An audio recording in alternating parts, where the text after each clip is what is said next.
welcome back. Exciting. Hey, I'm back on time again. Woohoo! So that's exciting. Welcome. If you are just listening to me, I'm Arthie Moore, your host for today. And our theme for the season is the visionary entrepreneur. You're listening in on season 4, episode 2, in the people lane, and I'm talking about the creative entrepreneur today. And so I want to say welcome wherever you are. I would love to entice you to grow with us. IBGR is the International Business Growth Radio Network. It is heard in over 150 countries, and I'm sure it is more, with 24 hours a day, 7 days a week worth of shows. All of our show hosts are business owners providing practical tools to help you start, grow, and exit a business. How fun is that? I mean, when you think about it, our IBGR network actually provides an integrated approach to support your business. So there are three areas that they talk about: listen, engage, and imply. When we talk about listen, we're talking about listen to the live shows, podcasts, and you can also download our show notes from 24 hours a day, 168 hours a week, and over 5,100 hours a month of broadcasting. Whoa, that is a lot. Engage meaningfully by joining our community of commerce to engage with our show hosts and other entrepreneurs from around the world and bridge the gap between knowing and doing.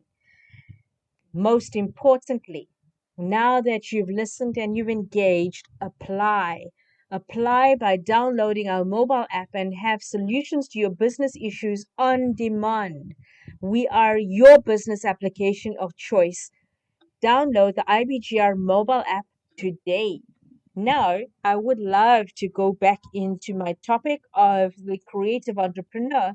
And what we were talking about earlier is that there are so many areas that we need to delve into. So, right now, there's something important I want to share with you as a thought. It's not enough. Listen carefully to this. It is not enough to be creative in making your products and services. You need to also apply creativity in your business methods. Now, I'm talking about balance here. Creativity in your business methods.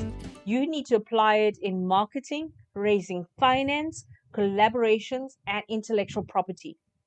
I think that's an important one because at this time, with everything that we have online, it is very easy for people to download, upload, use different software to actually take what you have spent all of your life creating. And I found that one of the greatest gifts or talents that creative entrepreneurs delve into is that they make sure that their intellectual property is copyrighted and patented to make sure that they can actually improve the potential and the viability of their products and services, protecting it. You may ask, why is that creative? I think because many people out there haven't even thought about it. To have a trade, to have your products patented, trademarked, or copyrighted puts you on a different league because you understand the legalities around your business and you are willing to actually look after it. And I think that's an important thing to actually consider. Your life's work. You have worked tirelessly, and it is one of those jobs. And yes, I said jobs. As an entrepreneur, it is your job to make sure that you succeed. I'm not talking about a salary job. I'm talking about whose responsibility it is to make sure that every part of your business is looked after, including legalities. So, what is the difference between a creative and an entrepreneur? Well, I read a story by a guy called Mark McGuinness. He wrote on his blog an incredible story of resilience, if you must. And it's about a lady. Her name, and he says this is Mary's story, and I'll tell you the name of the person at the end. But Mary's story goes something like this. Once upon a time, there was a young girl who just wanted to draw pictures. When she was 11, her family created a studio for her by emptying out a linen closet, where she would sit and draw for hours, no matter how hot it was in the summer. She grew up into a woman who wanted to draw pictures. She took a job at an ad agency and freelance commissions from clients, but she wasn't satisfied drawing to order for other people. So she started licensing her designs to greeting card companies and saw her levels of income and satisfaction rise. She branched out into other media and took on staff to help her. To this day, she still draws the originals of all of her designs before her staff gets them. Now, before her staff reformats them for licensed products, including cards, calendars, t shirts, mugs, books, and animated films. One day, her fame and personal brand was so well established that she was able to launch a national magazine bearing her name, Mary Engelbrecht. This is what she created. Mary Engelbrecht's Home Companion is the name of a national magazine. Now, had she remained a freelancer or even became a contracted author, Mary would no doubt have made a comfortable living. But because she became an entrepreneur, licensing her art and building a business around it, she has achieved lifetime retail sales of more than 1 billion US dollars. She has also touched the lives of millions of people with her artwork and partnered with the charity First Book to promote literacy by delivering millions of books to low income children. Now, I ask you, is this an artist or entrepreneur? And when you look at the creative entrepreneur, it does not matter where you come from, what your product or service is. It is what you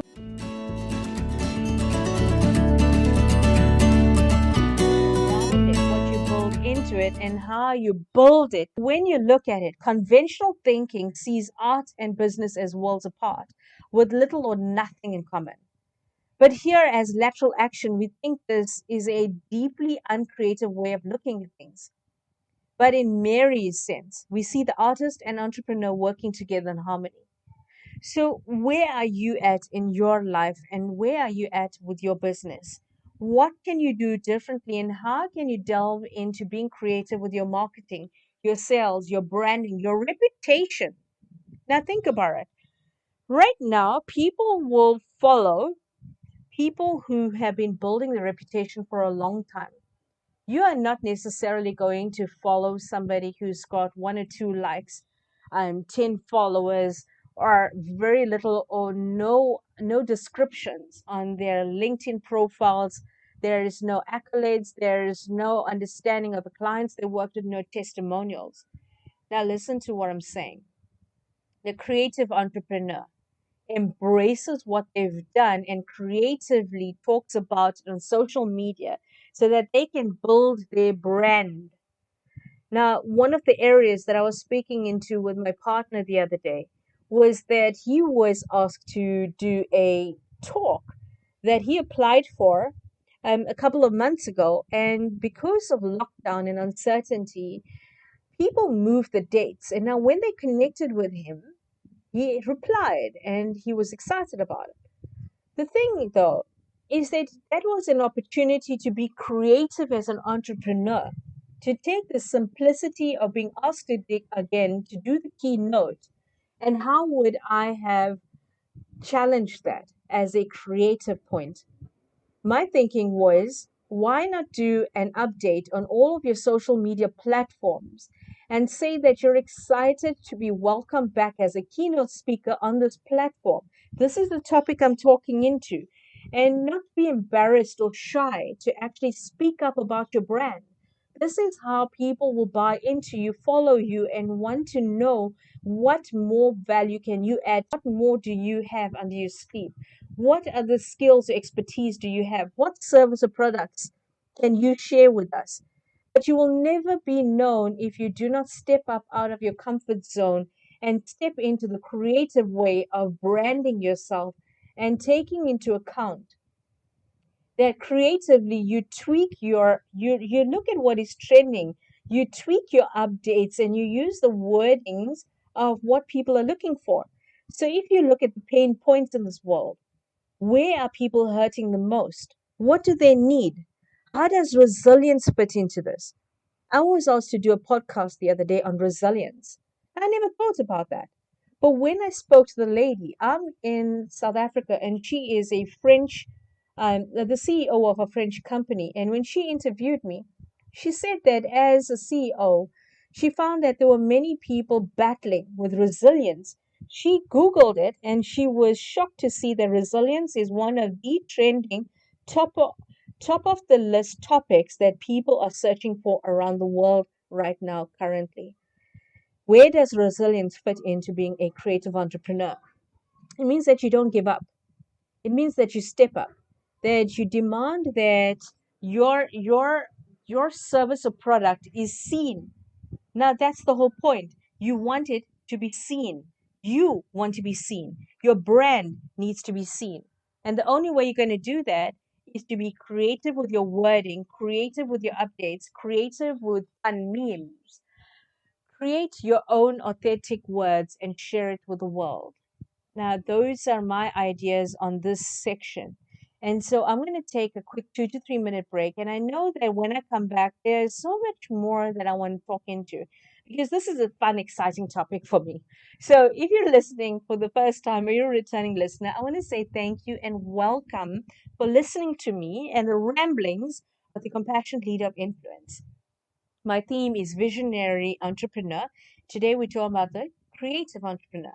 So then I'll catch you back in a few minutes. We're taking a break now.